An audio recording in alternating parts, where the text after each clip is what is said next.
Slightly mixed words up. It started, I think, initially as an idea. We ran a supplement. Was it this year, last year? I can't remember.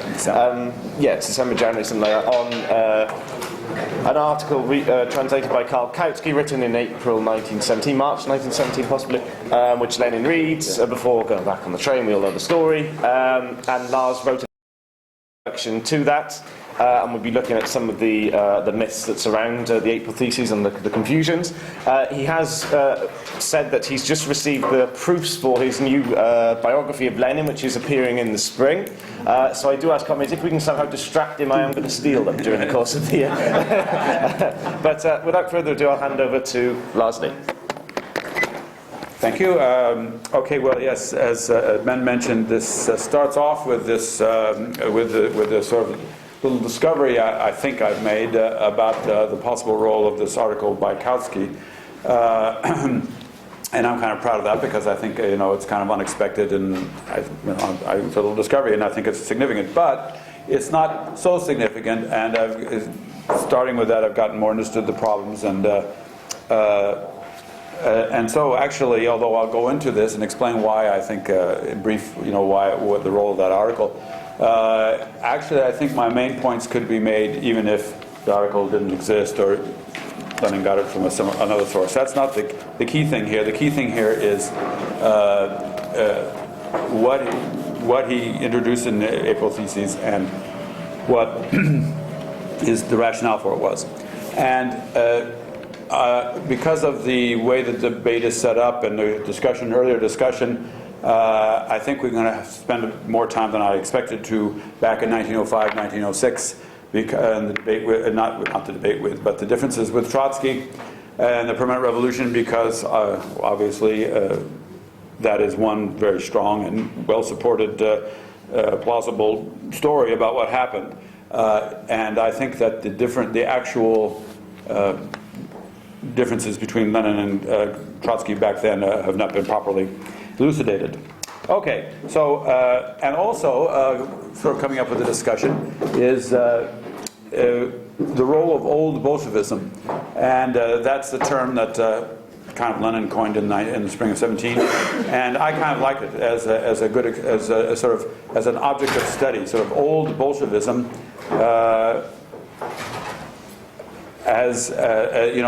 What is the difference between old Bolshevism and what came later?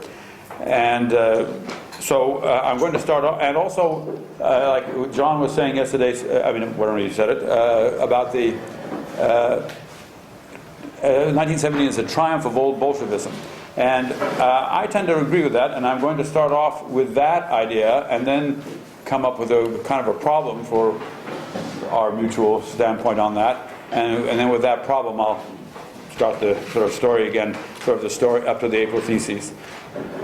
The actual text of the April Theses themselves are not going to get too much attention in this, but it's the story I think we're all interested in of what the changes were and why he made them and what the result was. Okay, so what was old Bolshevism? And I'm sort of it was a strategy for achieving sort of political freedom and overthrowing the Tsar in the years 1905 to onward. And so I think that we should shift the emphasis between when we talk about Bolshevism and Menshevism and so forth to 1905 plus, and not look so much at the debates that we are so familiar with from 1904, 1903, about what is to be done and the party rules and everything. I think the real debate comes later. And so I'm going to first set up what the basic aim of of social democracy at this time. I think this includes both factions, and it's sort of carrying the democratic revolution to the end. And that phrase is a rather interesting one. The Russians do konca, and what it means is that not just any old bourgeois revolution, but one that completely destroys the absolute destruction of monarchical absolutism. I'm quoting another Bolshevik, and the setting up of a radical democratic republic. So it means all the way to the end. Now, here's a little footnote. I'm sort of famous for being interested in these translation issues. That term is never translated in the in the collected works, for some reason, some editor or translator made a conscious decision not to translate it to the end, and furthermore, not to give it any one particular translation. I was sort of been confused by this, and finally got it straight in my mind that every time it comes up, they come up with some different, not euphemism, but paraphrase, paraphrase. So, for example, it has things like carry the revolution to the end, full victory of the revolution, that's to the end in the Russian, consummation of the revolution. So there's a variety of phrases. So I rather think this is a rather unfortunate decision. I don't know what the motives were. I think on the one hand, the importance of the phrase is completely lost because you don't see it, and you don't see how common and basic it is. And secondly, it sort of, I think it carries out, it has a stronger sense. Okay, so let's unpack that to the end. First of all, that means that the democratic revolution that's coming up in Russia could have a range of outcomes. And what we want to do is to assure the best one. I mean, that is to say, when we say bourgeois revolution, it could be it could be a wide range of things, from something like a sort of slight monarchical constitution or to a radical democratic republic. And our job, social democrats, is to fight for the most radical one. And I think in fact I know in the back of their mind was the German Revolution of the mid-century, because they had a very strong sense that that revolution only got so far. They only set up a very limited bourgeois republic in Germany, and that this set back the working class movement to a large extent. It was a hamper on the working class movement from then on to the present. So they muffed their chance. When our chance comes, we mustn't muff our chance. We must get the best we can, because we may have to live with it for a while. Okay, so that's the first thing. Best possible bourgeois. So it's choosing between, or trying to get the best possible bourgeois republic on offer. And this is very ambitious. Sometimes in the discussions we sort of get the idea that bourgeois, having a democratic dictatorship, a democratic revolution is rather unambitious. We should be ambitious to get a socialist. To get a radical democratic revolution in Russia was very ambitious, and they got nowhere near it as it happened before the war in 1905. Okay, second point. Who's going to stop the revolution from going to the end? What's the force that's doing it? And it's the bourgeoisie. This is not particular innovation in Marxist theory to say that the bourgeoisie doesn't want a full democratic revolution. As a matter of fact, I'll be talking about this more in the next talk, but almost instantly after the Communist Manifesto was written, they realized, the Marxist tradition, Marx and Engels, realized that the bourgeoisie is not that interested to carrying it all the way, the main motive being, they thought, the fear of the working class going too far and so forth. So the bourgeoisie is going to be the main thing, keeping it from going to the end. So Tsarism is sort of, as it were, preventing it from starting, but the bourgeoisie is preventing it from coming to the end.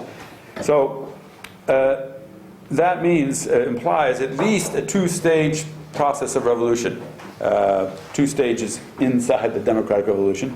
The first stage is the Tsar goes, and then there's sort of an attempt by the bourgeoisie to say, that's enough, that's great, we got it, we got what we need, stop. And you'll have to move past that. Okay, the third point. Okay, how will the proletariat push past it, bourgeoisie? By enlisting the peasantry as a whole, because the peasantry as a whole has an interest in the democratic revolution. This implies rich and poor peasants and so forth. And this is also not something that you can just sort of say, okay, peasants, that's you and I go. It's a struggle. You have to fight. The bourgeoisie will try to also say to the peasants, okay, you got what you want. This is good enough. Let's stop. It's going to be a fight for influence between the proletariat and the bourgeoisie for this is where the word hegemony was mainly used, or hegemony, or how you guys pronounce it. So. Is this attempt to or a project of competing with the bourgeoisie for influence over the peasantry, And finally, the fourth point is that in old Bolshevism is that at some point, if we're lucky enough to really go to the final stages of this, if we're really going to get it, we're going to need an armed uprising that will have to set up governmental organs, a provisional revolutionary government, and that's what he meant by the revolutionary democratic dictatorship of the proletariat and peasantry. And so the point here is that there was a division within the Social Democrats as to whether it was permitted or proper or expedient for social democratic participation in such a government, because it wasn't the socialist government, and there was great taboos against that in any participation government. Okay, so those are the 4 points. Range of outcomes, 2 stages, one against the bourgeoisie, enlisting the peasants by fighting for influence over them, and setting up a government, provisional revolutionary government. Did the February Revolution in 1917 make this scenario obsolete? No, not in the least, seems to me. I think it fit it like a glove. It sort of predicted it. What's happened in 1917? Well, the Tsar is gone, so the bourgeoisie have set up a government, saying, okay, now we've got a government, let's stop. The workers want to press forward to get the full revolution to the end of the full radical democratic transformation of Russia, which was not going to happen with the bourgeois in control, bourgeois government. They had to fight for influence over the peasantry to do this. They did so. They should set up so the strategy dictated by old Bolshevism then is to set up it's a fight for influence over the peasantry, to set up a class government that would kick out bourgeoisie and push through the radical democratic transformation of Russia. And furthermore, old Bolshevism made a prediction that the peasantry, if you gave them the land, that is a radical democratic transformation of the countryside and the end of the landowner class, you would have their support in any attempt to in any fight against the counter-revolution. So that more or less, as I can see, that's sort of what happened, and that the Civil War sort of was a great confirmation of old Bolshevism. About peasant support of the revolution, Mike said at one of the earlier sessions that, in his opinion, that there was a conflict of interest between the workers and peasants at this time, as shown by the grain pressure, by going out and taking grain.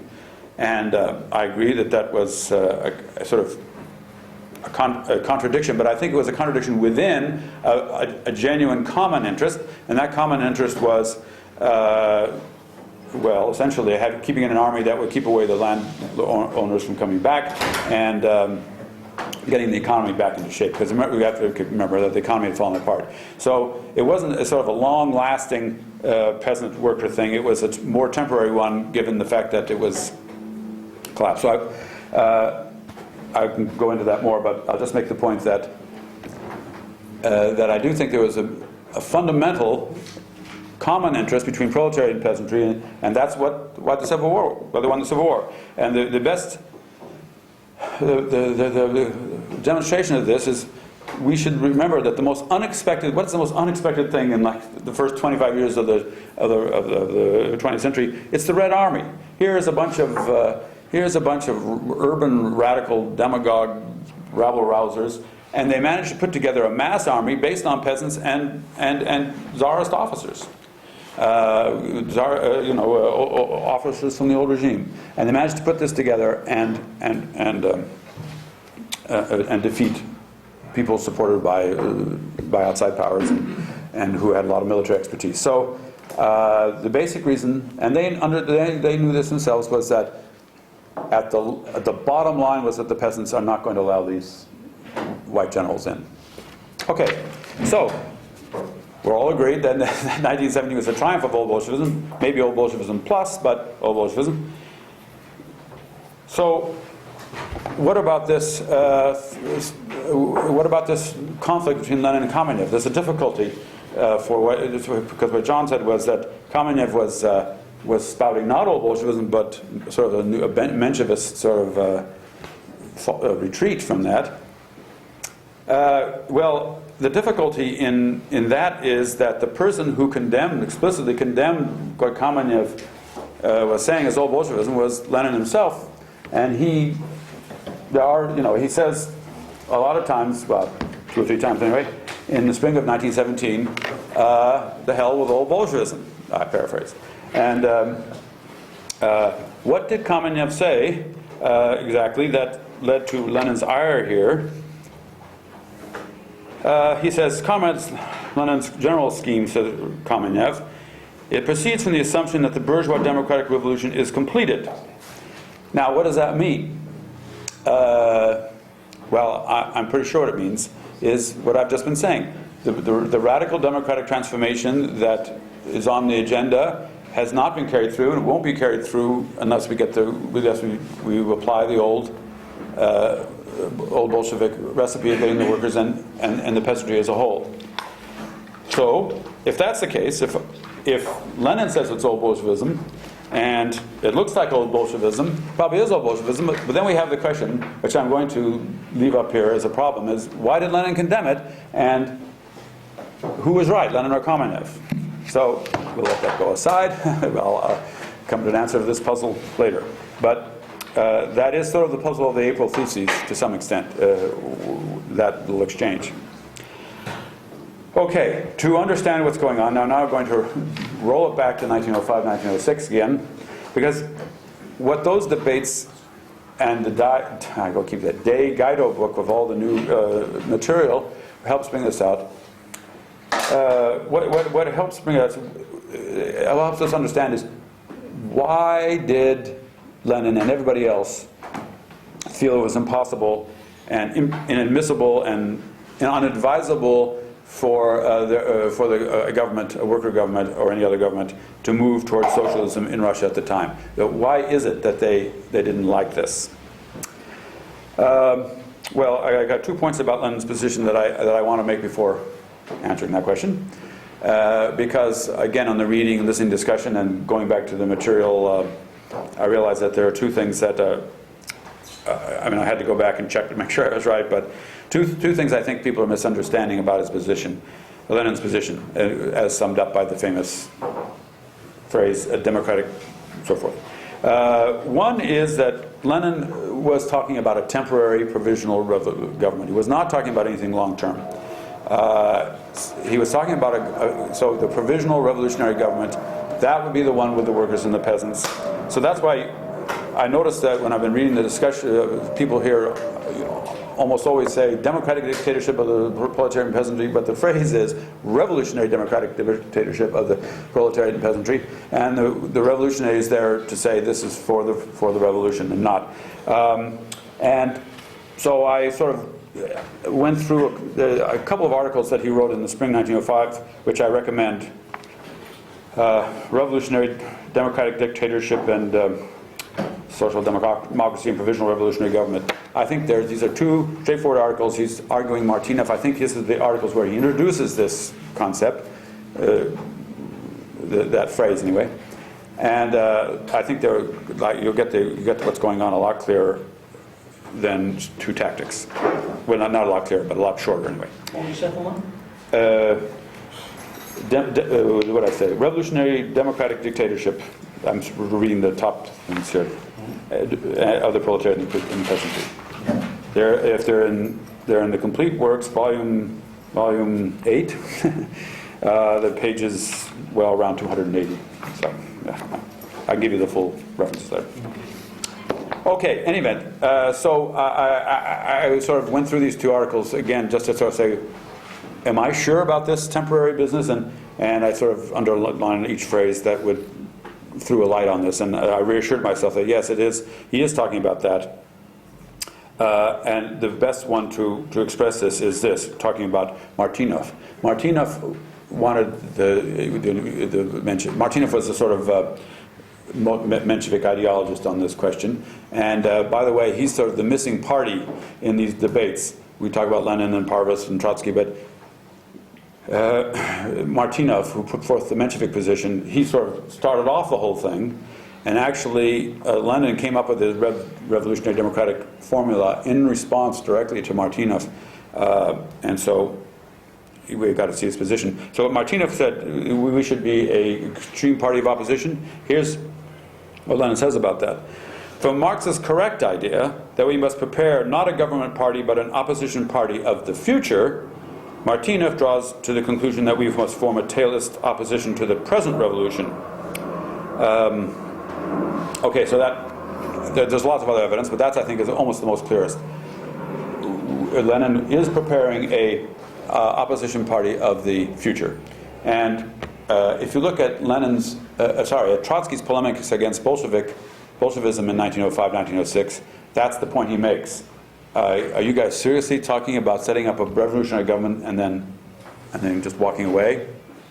It won't happen. That's his line. Okay, that's one thing. And the second thing was that the peasants were Lenin. It's a little simplified to say that Lenin rejected the bourgeois in the bourgeois democrat because he saw the peasants as a sort of petty bourgeois a force that would a revolutionary democratic. He saw the peasants as sort of petty bourgeois, but he was petty bourgeois who were radical democratic revolutionaries. And he was so on the one hand, he's sort of saying they're not very socialist, but on the other hand, he was very admiring of their revolutionary prowess, and his whole scenario and rhetoric is depending on that. He's just, so a phrase I have here, this is from my proofs here, I was glad to get the proofs because I didn't have the quote, is this, listen to this. Okay. Why the peasantry cannot carry out an agrarian revolution without abolishing the old regime, the standing army, and the bureaucracy. Does that remind you of something? Because of all these are the most reliable mainstays of the landed property of the pomeshchiki, the landowners, so the gentry estate owners, bound to this system by thousands of ties. So what Lenin is saying is that we can have a radical democratic republic via a peasant agrarian revolution. So that gives you both the sense of the radical nature of what he wants in this bourgeois democratic revolution, and also the role of the peasants. They may not be socialist, but they are very democratic, very revolutionary, and will transform Russia. So it'll be more democratic and more advanced than any other European country. So this leads us, the peasant reliance thing leads us to why they didn't think they could go further. And so I have here also on these articles from 1905 what Martynov is overlooking the difference between the democratic and socialist revolution, overlooked by Martynov. The existence of that immense peasant and petty bourgeois population which is capable of supporting the democratic revolution but is at present incapable of supporting the socialist revolution. Okay. So that's it in a nutshell. Let's put that there. And what this is what, in theoretical terms, is what I have given the label the axiom of the class ally. And in the article that both Lenin and Trotsky just went into ecstasy about, this article called the driving forces and prospects of the Russian Revolution in 1906, Kautsky said it in very explicit terms. It has two parts. First, it will not be possible in Russia at present for social democracy to achieve victory through the proletariat alone without the help of another class. That is to say, in order to have the democratic revolution, you need peasant allies. Secondly, quote, as victorious party, the proletariat will not be able to implement any more of its program than the interests of the class that supports the proletariat allow. Okay, so you can't do more than your class ally, that your necessary class allies are ready for. So what does that leave? Socialism, that's what puts socialism off the agenda. I mean, there are other reasons like the lack of productive forces or this and that and the other thing, but the main reason is that the peasants aren't ready for it, and you need what Lenin says is 29 is over here. Yeah. It says only a revolutionary dictatorship supported by the vast majority of the people can be at all durable. So, if you have the idea that you need vast majority support, and you have the idea that the peasants are not going to support socialism, and you have the idea that you're establishing a radical democracy, that is, votes and elections and things like this, then it follows almost automatically that you can't have a socialist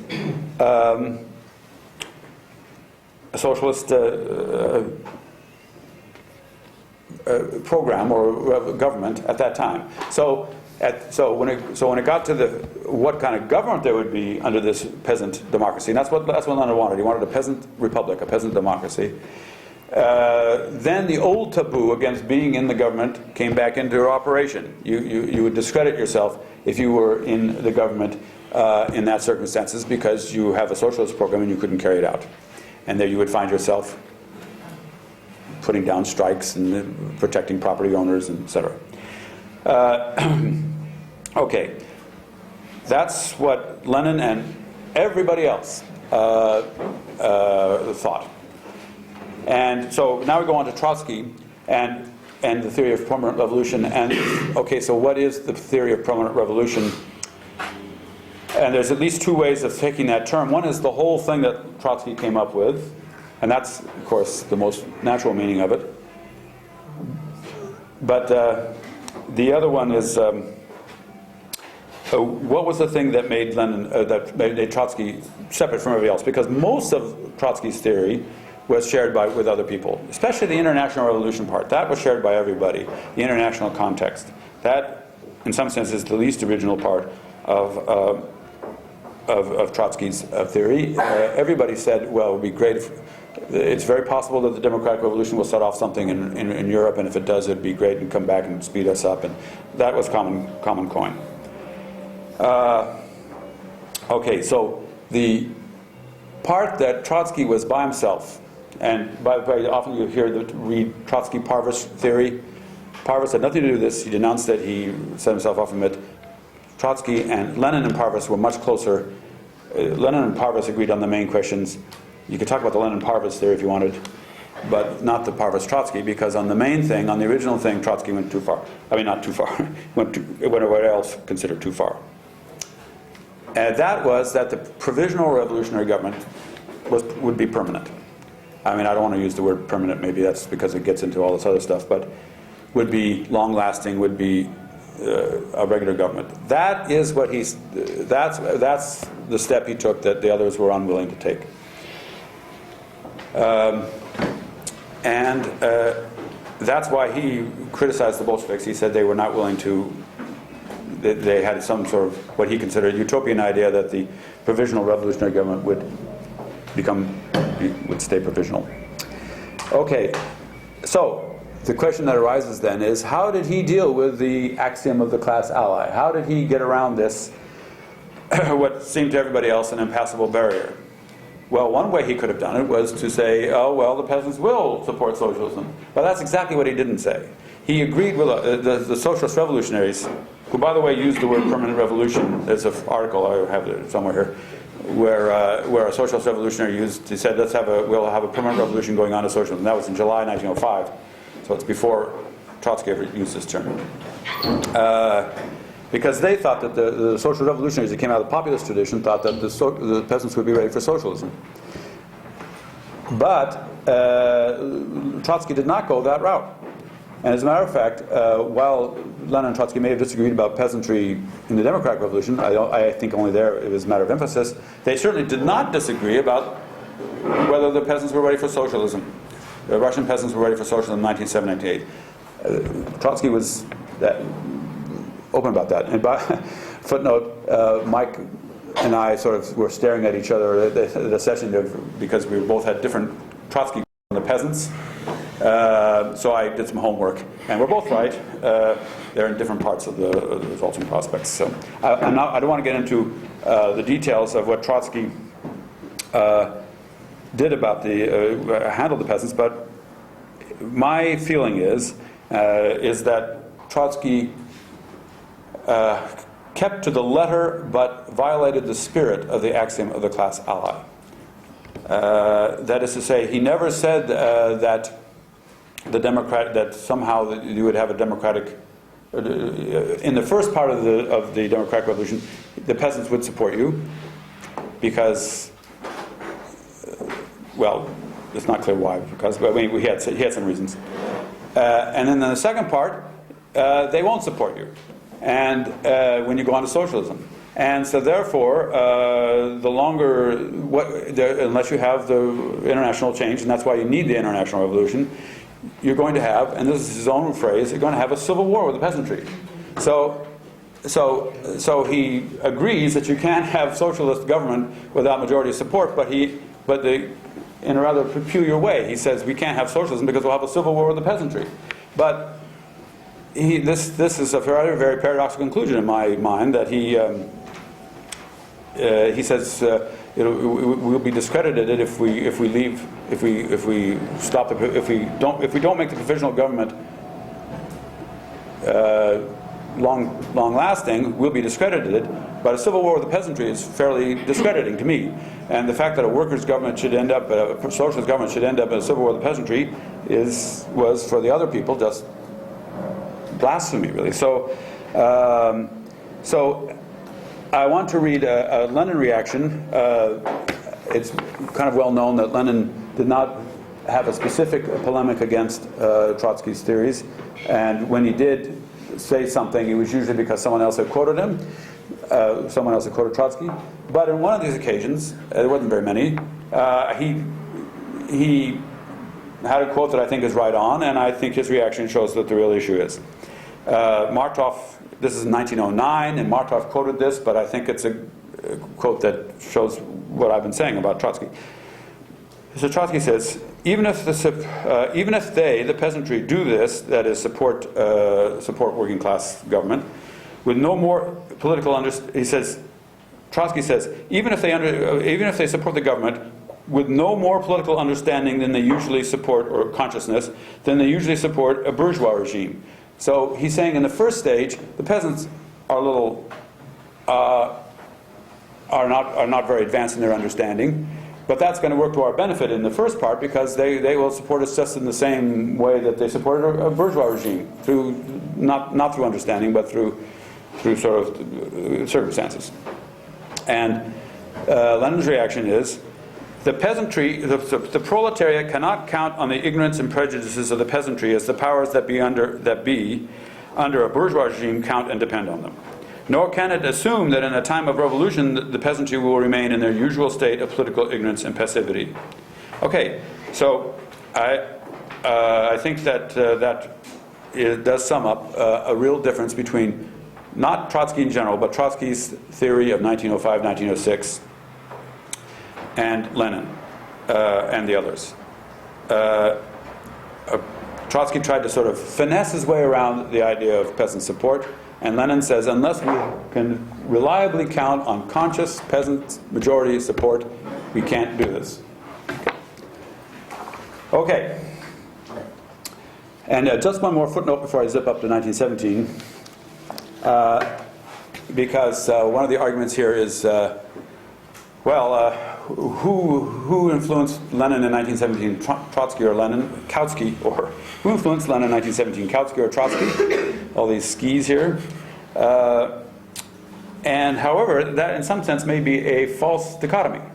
And one of the valuable documents that's in the new De Guido volume is Trotsky's translation and commentary of on the Kautsky article of 1906 that is so basic to everybody.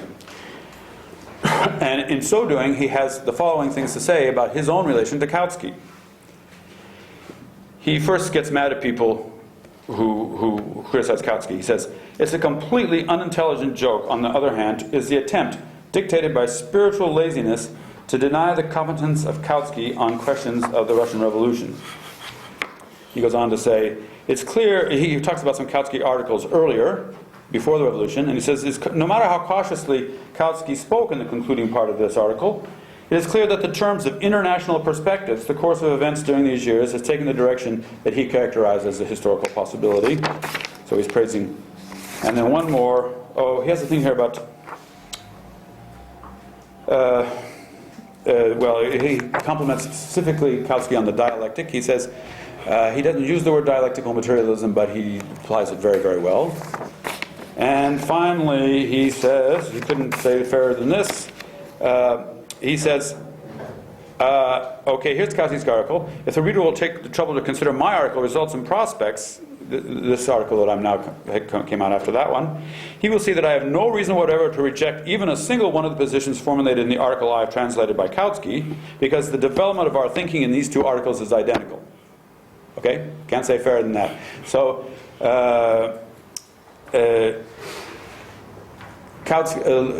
according to Trotsky in 1906, he and his theory, as in Results and Prospects, and Kautsky are identical. I think he was doing a little bit of wishful thinking there, because I'm pretty sure. 1906. Yeah, those were Trotsky in 1906, and I think he was doing a bit of wishful thinking in the fact that I don't think Kautsky would have ever supported his idea of turning the provisional revolutionary government into a socialist government without majority support.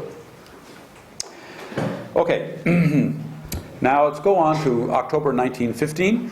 How am I doing here? Okay, we're running out of time. 20 minutes. Okay. So I believe that he came up with a set of theses in October 1915, which are never mentioned in discussions of this question, and I don't understand why, because I think they're very important. No matter how you interpret them, they should be part of what the discussion. And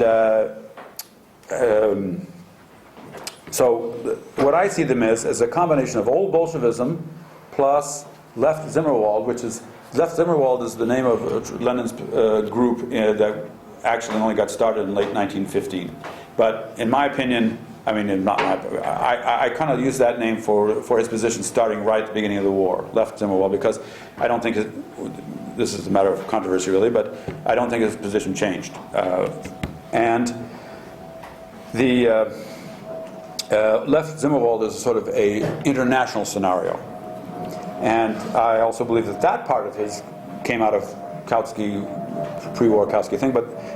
I'm going to give coming back to London in the fall at the Historical Materialism Conference and giving a talk where I'll try to give the idea of Kautsky's theory of global revolution, because I think we need to know that. But in any event, we don't. That's the side thing. What I want is these October theses, if I call them, the October 1915.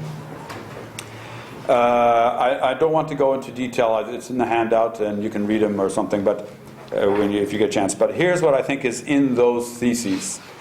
It's a linking of old Bolshevism and left Zimmerwald. That is to say, he sees left Zimmerwald wants a socialist revolution in Western Europe and international revolution. So he says, what we'll do is we'll have a democratic revolution in Russia, and that will spark off the international socialist revolution in Europe. And so the phrase he uses is that we're going to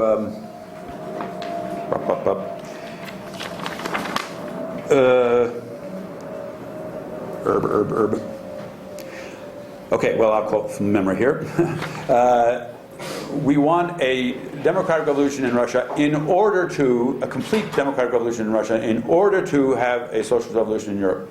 Now, as a matter of fact, it happens that phrase,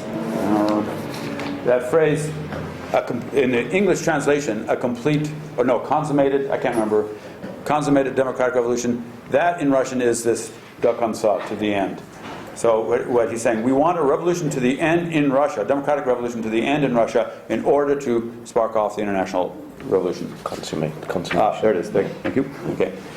And he underlines the in order to. So it's a very close linkage between these two, but they're not run into each other. So what's interesting to me is what strategy is implied, what sort of view of what's going to happen if the revolution should break out in Russia is in these October theses. And we find the idea of two stages. We find the ideas that the Soviets are the best form for a revolutionary power, or vlast, like in the later phrase, all power to the Soviets. We find the idea of a complete democratic transformation in Russia being carried out. We find the idea of being dead set against any revolutionary defenses government. That is to say, a government like the provisional government, and that wants a revolution for the sake of carrying out the war, and says that the war is now justifiable now since we have a revolutionary government, the Tsar government. And finally, he has an idea of a very aggressive foreign policy, aggressive in the sense of we'll send out peace, we'll try to get revolution started, they'll probably won't have a revolution because the governments will repress it, and we'll start revolutionary war. Okay, so everything is there, more or less, as it predicted. What's missing from when we look at the vantage point of 17? Well, one is the whole idea of steps towards socialism in Russia itself prior to and independent of any socialist revolution in Europe. Okay? So we're still talking about the democratic revolution and the minimum program. Remember, the minimum program was very, very radical. And more generally than that, he hasn't really wrapped his mind around the fact that a government in Russia is going to have to solve the day-to-day problems of a government. He's not thinking in those terms. He's thinking in terms of an international scenario. He's not thinking in terms of a government that's going to have to get up in the morning and make policy. And why should he? I mean, it's a fairly remote prospect. I mean, not remote, but it was not very concrete in October. Okay, 1917, come the revolution, and Lenin's first reaction is to say many times, "Ha!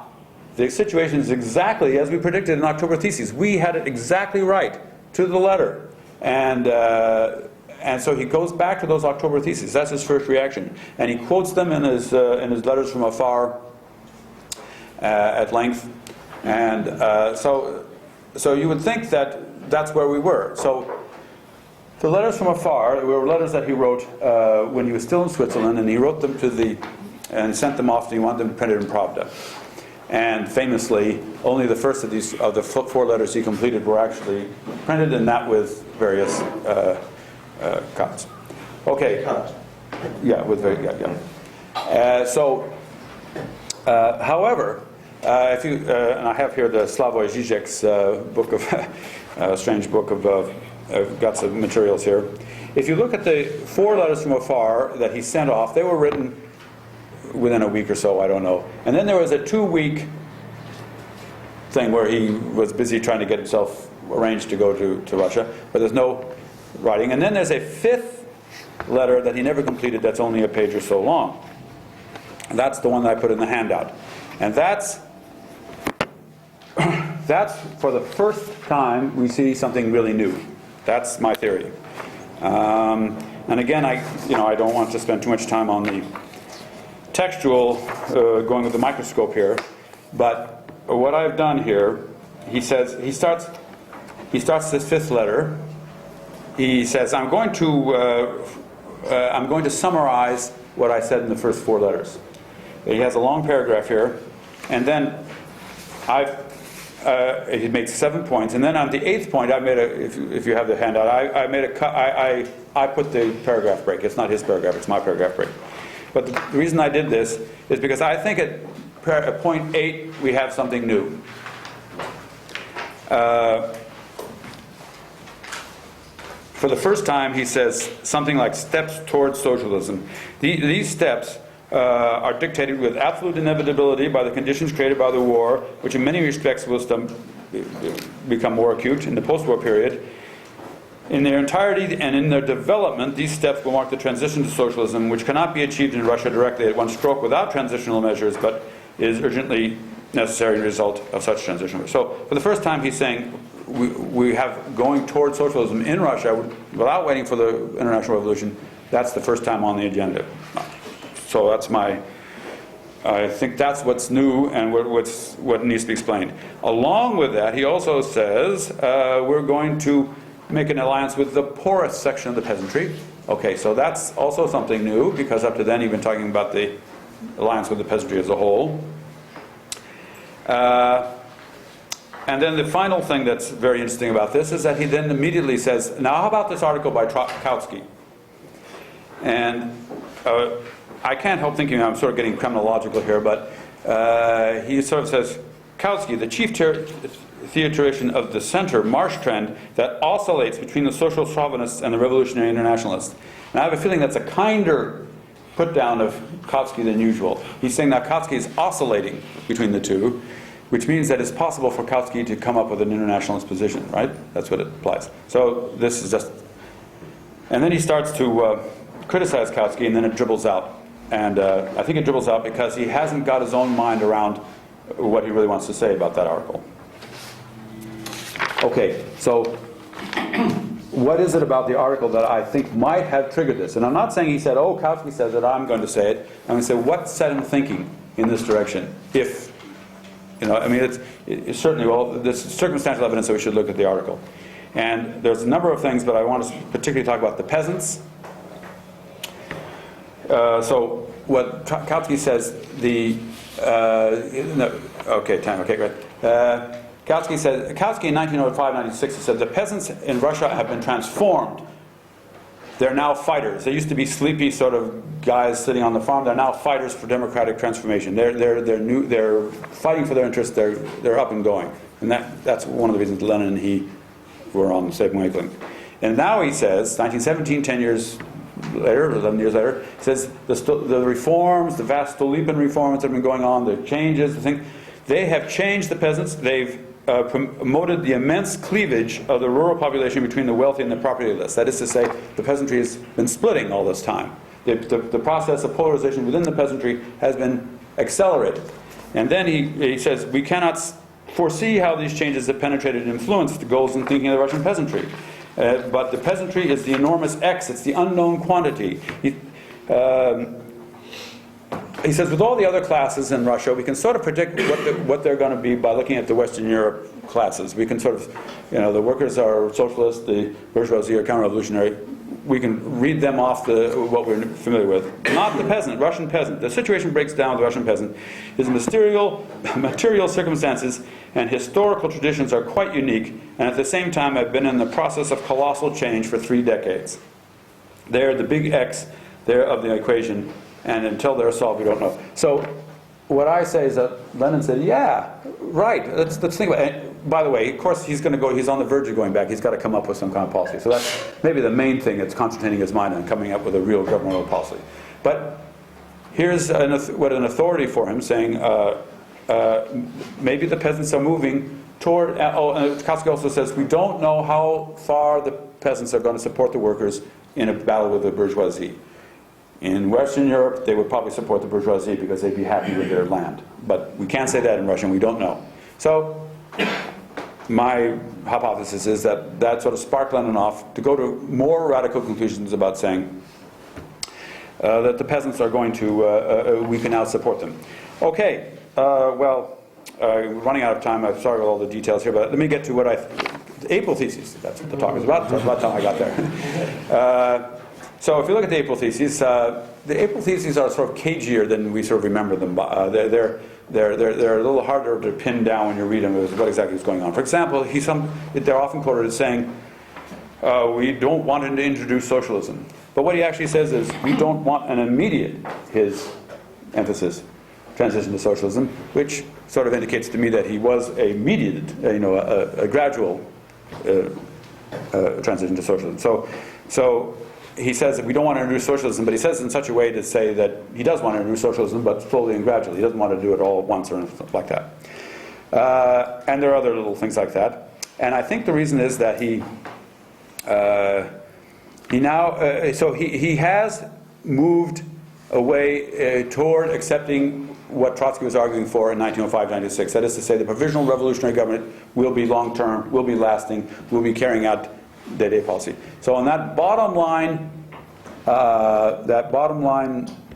way of looking at it, he does move to Trotsky's position. There's no doubt about that. But the reasoning behind it is not only different, I think it's opposed. Lenin has convinced himself that the peasants will support socialism measures, that there are other reasons why socialism is possible. So he's sticking with the old Marxist idea that you need majority support and you need material background. He's not rethinking Marxism in any way. He is, in essence, is working with a different strategy than Trotsky, because Trotsky's, the difference is really is, back in 1905, Lenin said, we can't have majority support for socialist measures, therefore we can't have a socialist dictatorship. Trotsky said, we can't have majority support for socialist measures, but let's have a socialist dictatorship anyway. And in 1917, Lenin said, we now can have possible majority support for democratic socialist dictatorship. Okay, that's the main point I wanted to make then about the April thesis, is that they do represent a change. They represent a change toward the bottom line of Trotsky's position, but for completely different reasoning. Now, one more little epilogue thing, which is, what about Lenin's, okay, we're moving down to that. What about Lenin's idea here that the majority, what about the ideas that made him go beyond, that socialism was on the agenda and so forth? Well, I think that pretty much he put them out there and he started retreating from them almost immediately. So, and when you look at him, what he was objecting to Kamenev, if you look at what his objection to Kamenev was, he's saying, the petty bourgeoisie are defensist, and they'll stay defensist. So all Bolshevism is out because the petty bourgeoisie will not break with the bourgeoisie. The peasants will not, the rich, well-off peasants, the ones with the property, they're going to stick with the bourgeoisie. We can't rely on them. Why I think he said that? I think because he wanted to jump the gun on moving toward a socialist revolution and poor peasant support. But he was wrong. By the end of the summer, the peasants, as a whole, were rebelling against the provisional government. That's why the revolution took place. Lenin himself said this in the Andy Kautsky and other places, that October was the democratic social revolution. It seems to me that what Lenin was saying, and when he made those formulations, is that what he's admitting is that Kamenev was right. The bourgeois democratic revolution had not been completed in April 1917. So that's a fairly shocking conclusion, that on that central issue, Lenin was wrong and that Kamenev was right. And but I think that, so socialism wasn't on the agenda for at least, Lenin said, in order to react to the crisis, in order to solve the crisis, we need socialist measures. As it turned out, the crisis made socialism impossible. So what I consider, however, what was necessary, what absolutely necessary, what Lenin had essentially right, and what it was necessary to change, was the idea that a class-based revolutionary government was the only way to solve the problems. It was the only way to set up a coherent regime. You couldn't have a coalition regime. You had to have a worker-peasant regime that was class-based, that was radical, that was democratic, that had socialism as its banner, to solve the problems. That was so Lenin did move to accept that position, and he had some what I call necessary illusions as to why that was the case. So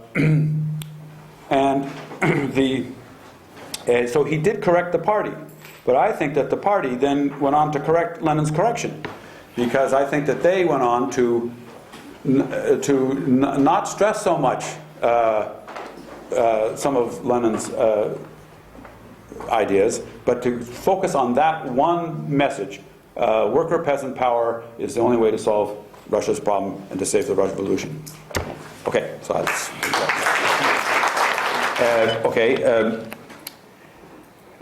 Well, just take a couple of things about the peasant program and the socialist measures that John described, I think, eloquently and accurately about the present program. But the thing about that is that, to some extent, that is, again,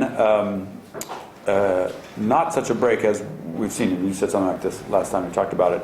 Actually, from the very first time that Lenin started talking about peasant programs, which was like the very first thing he wrote in the early 1890s, the solution was set up peasant committees and let them handle the problem themselves.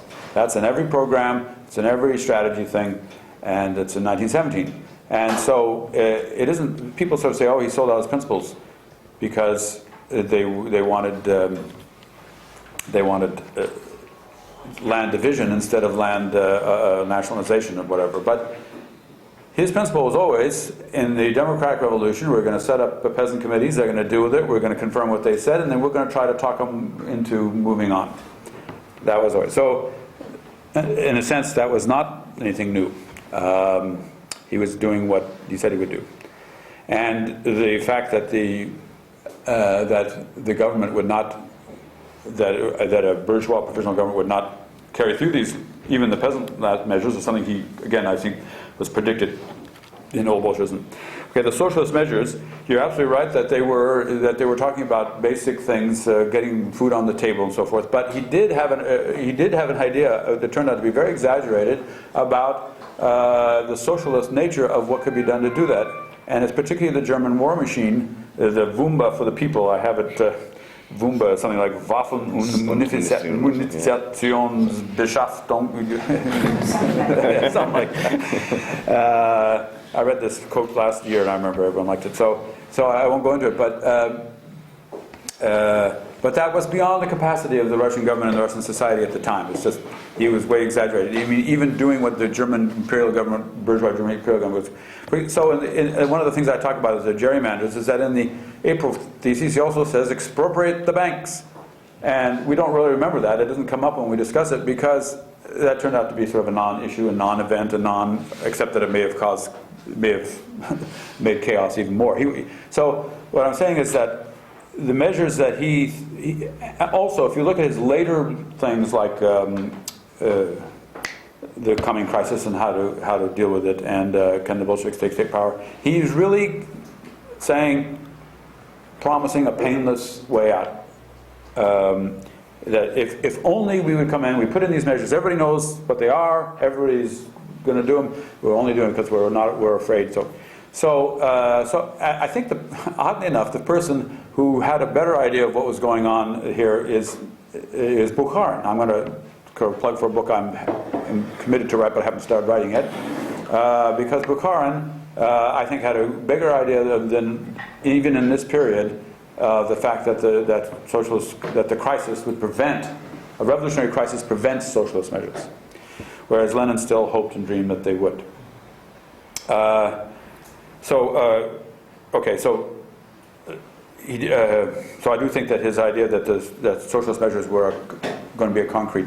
And then the thing about you were saying about the utopia of sort of having a transitional period. So the steps towards socialism was also, we're going to keep the capitalists in. Well, I agree with you. I completely agree with you. That wasn't going to work. And I think Bukharin kind of saw it wasn't going to work. So I sort of think that Bukharin, whom we usually reject as a sort of wild lefty in this period, in some ways was more realistic. I'm just sort of praising other Bolsheviks left and right, aren't I? The July, that's exactly one of the reasons he said that we can't take it in July. We don't have a peasant majority, not even beginning. Have a peasant majority. We don't have a majority in the country. So it's precisely. And if you start looking at it's only in August, September where he starts saying, look, we're having a peasant revolt in this country, and that's one of the reasons he gives when he's insisting on taking power.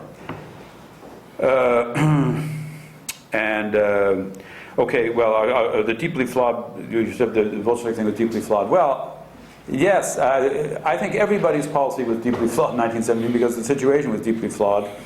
But I think that Lenin, what I've been trying to say is that there's a certain bottom line where the Bolsheviks were right.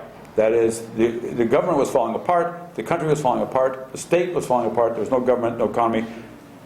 Well, there's only three ways out. A coalition, that's not going to work. A military dictatorship probably wouldn't work either. I mean, besides the fact that you might not like the results. Because you'd have to be, not only would you be shooting the workers, but shooting the workers is not a way to get the economic crisis over. And then so a worker peasant lost authority, state authority, sovereign authority, that comes with all the baggage and with all the unfortunate, lack of culture, peasant base, everything. That was Russia's only way out. And the Bolshevik Party had been preparing to take government, but not to save Russia from a disaster, but to to bring out socialism? Well, they had history had another mission for them. That's sort of is the way I look at it. So I think that they were sort of fundamentally right, and that their fundamental rightness covers up for a lot of confusion and mistakes up above that fundamental rightness. Mike's thing about whether they were not, I agree with a lot of it, and I don't disagree, but I still maintain that to understand what happened, in the Civil War, the overriding one was that the peasants did give enough support, given they moved this way and that way, but when the white armies came up, you got enough recruits. When the white armies went away, they said, why the hell are we sending grain? Why are we giving up grain? So there was a bottom line there. It made that you support the worker regime rather than the possible alternatives. And again, that wasn't exactly what Boltzmann was saying, but it was, again, I think they had the heart of it. Okay, Ben's questions, let me just very briefly, I think you're all familiar with the idea that Lenin is aghast at the Hegel story. Lenin's aghast at the thing. He says, at the betrayal of the Second International, he says, I'm going to go back to the sources, and reads Hegel. I'm slightly sarcastic about it, but there is something to be said for it, and that he did start reading Hegel. But I don't think that you can point to any concrete thing that if you read the notebooks, except for the one that's trotted out all the time, namely, why no one has understood capital. Therefore, no one in social democracy has understood Marx. No one understood the logic. The logic of Marx. Right. Yeah. So that comment suggests that maybe he's rethinking Marxism, but there's no indication. It's all very abstract stuff. And actually, he started according to Krupskaya, started on this Hegel binge before the war broke out. Well, a lot of things like this. The main thing is that he had his political position ready to go. He didn't need Hegel. He still had his 1908 book republished. On philosophy. He still complimented Kautsky on the dialectic. He said, we learned a lot of dialectic from Kautsky, but unfortunately he hasn't been able to keep up because he doesn't realize we need to do all these weird things. Okay, that's Hegel. I'm going to write an article sometime called Hegel and Lenin, the skeptical view, try to get this point of view out, because most of the people who are interested in it are very interested in sort of finding a link. Bukharin, okay, why did I say that he might have been the line on this, and it's not particularly mine, is two things. First, imperialism. I think that was mentioned the other day. And also that he was the one who provoked Lenin to start rereading stuff on Soviets and on smash the state, but ended up in state and revolution. He at least provoked Lenin into doing that by some of his formulations and debate. So, and according to some, either Krupskaya or Bukharin himself, Lenin said, "Oh, Bukharin, you were right," later on. So that's like and I think there's something to that, especially on the thing about the Soviets. I hadn't gotten into that. I think that's important what he's reading on Hegel and Marx. Sorry, Marx and Engels on the state. I think that did have an effect. I should say that. Okay, Lenin, Kautsky, and permanent revolution. Lenin, Kautsky, and Trotsky. Thank you. The magic trio. So both of them claim that Kautsky supports their position, and a couple of writers that I've read have noted this and noted that Lenin and Trotsky did not agree. So who was actually Kautsky's on? Well, I have an opinion on that, which is that if you read what Trotsky says, he says Kautsky takes us up to the point where the deep social chasm between the peasant and the proletariat opens up, and it follows from that we need an international revolution in order to stay in power. But we would stay in power anyway until we were forced out by the peasants. So I think that Kautsky, however, would not have supported Trotsky's idea of the provisional revolutionary government becoming permanent without majority support. So I side with Lenin on this, that he and Kautsky are in one camp. But please remember that that's only one part. 90% of what Trotsky was saying was also in Kautsky and also in Lenin.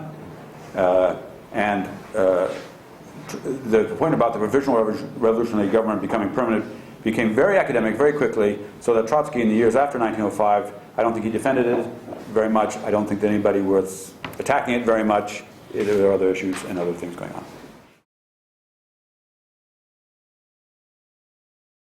About, if I understood your question correctly about and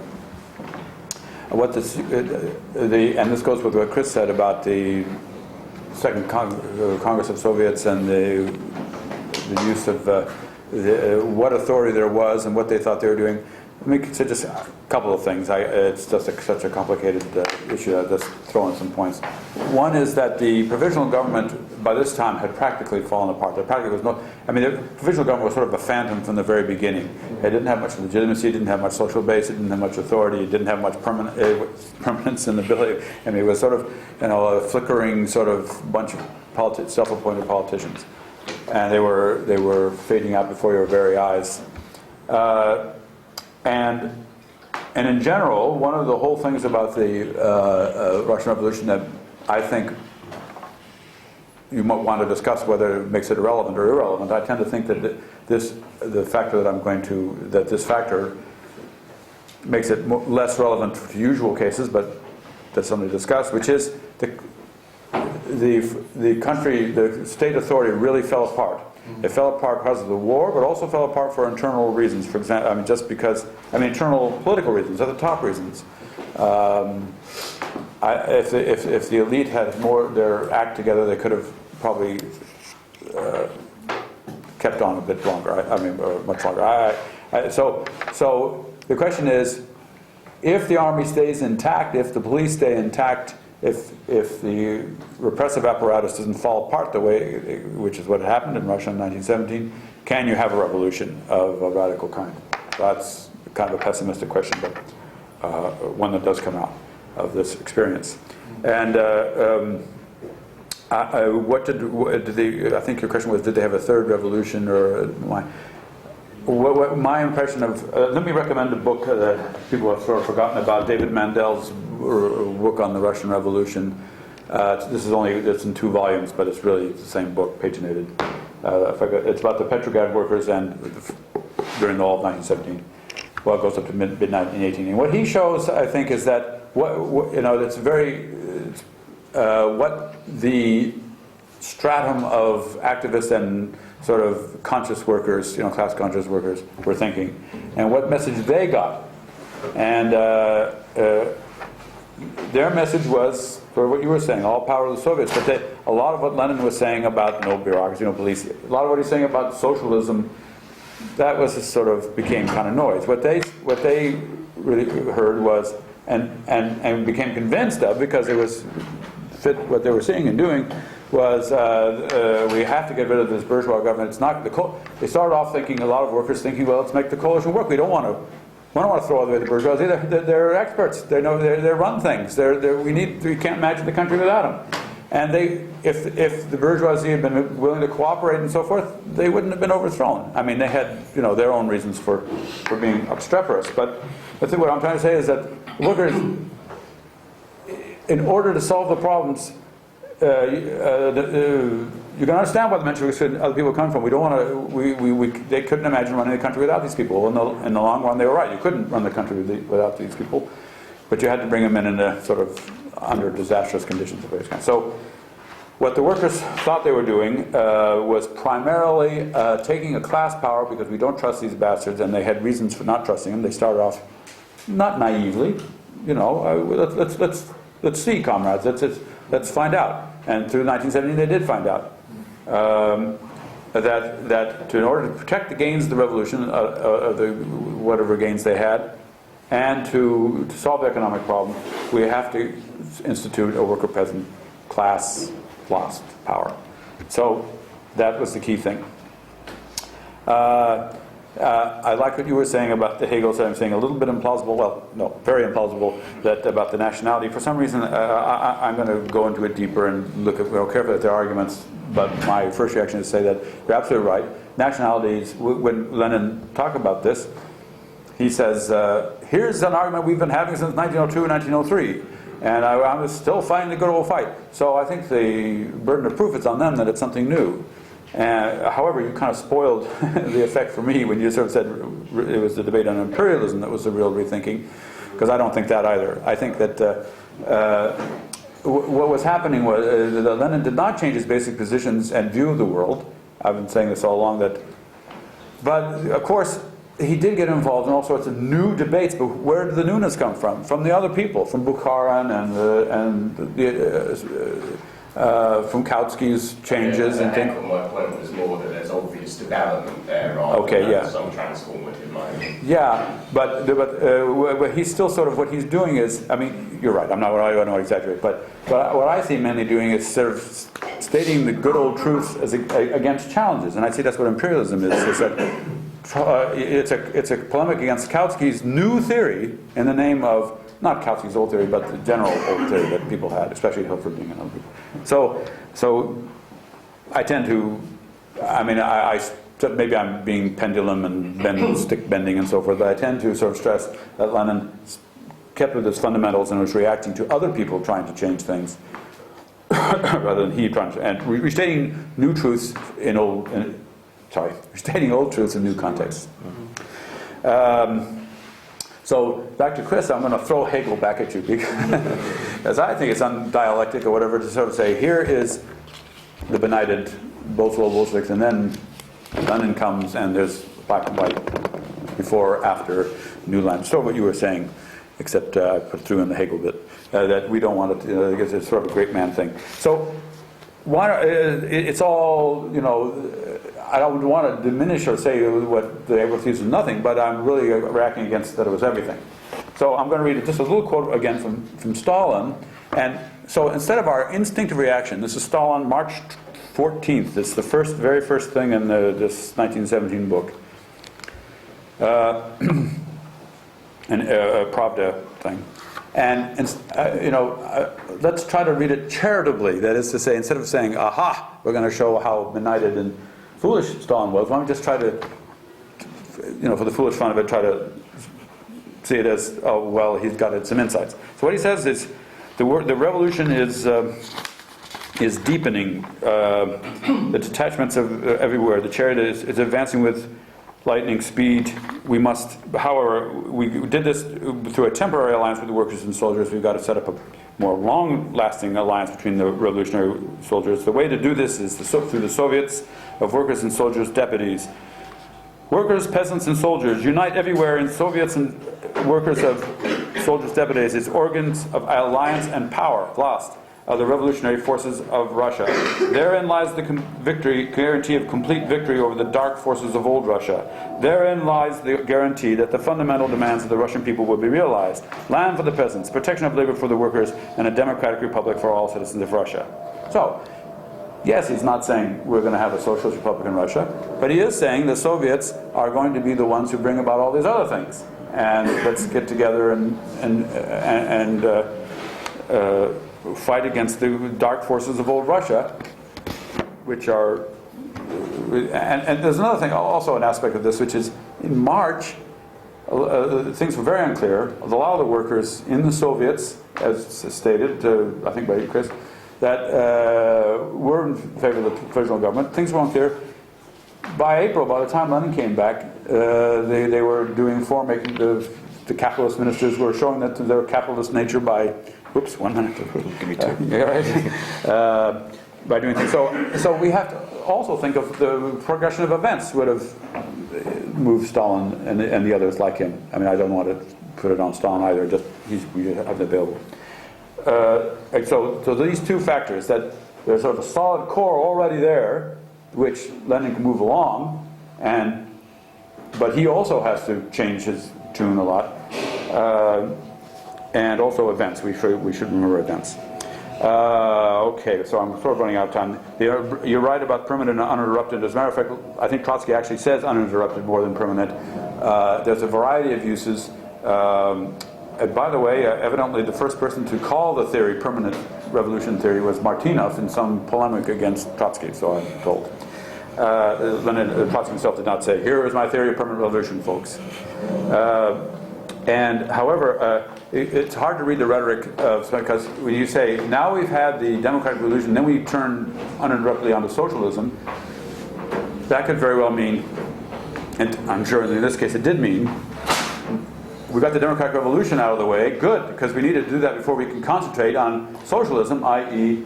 the class struggle, organizing the workers and so forth to spread socialist consciousness, because they were all, before the democratic revolution, they sort of felt it as almost,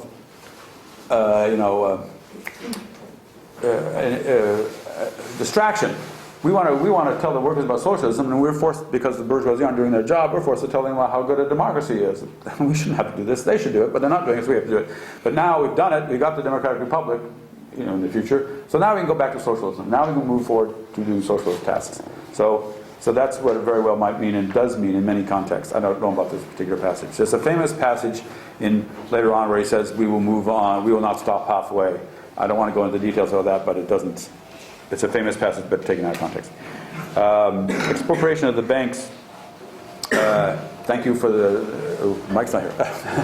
It's as usual, an interesting fact. I didn't know that, but what Lenin had in mind was looking already at what was happening in Germany. Was that this was going to be a way of solving the problem, and so he said in the April thesis, he said, if you read his stuff in 1970, he's always on about this. This is like one of the most important things, and what happened was, because he thought expropriating the banks would set up an organized, regulated, very super organized, regulated kind of economy that would solve the economic problem. And that's why I'm saying it was a non-starter, or made things worse.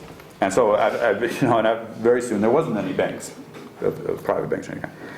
And I sort of already agreed with you about the great man and so forth, but about the peasants. Well, what I think I didn't quite understand. If I understood what you were saying, the idea of the peasants will set up committees, and those committees will be revolutionary because there's committee that's going to go on and take the land from the landlords, and then we're not going to tell them, we workers, not going to tell them how to work their land after that. We're going to advise them. We're going to give them. We'll say, set up cooperatives, or do this or do that. And basically join us workers in the fight for socialism, but under conditions of the democratic revolution, we can't tell them, and we're not in a position to tell them. So that's why I thought it was unworkable. Okay, there's thousands of issues. I'm only touched on some of them. Thanks for discussing.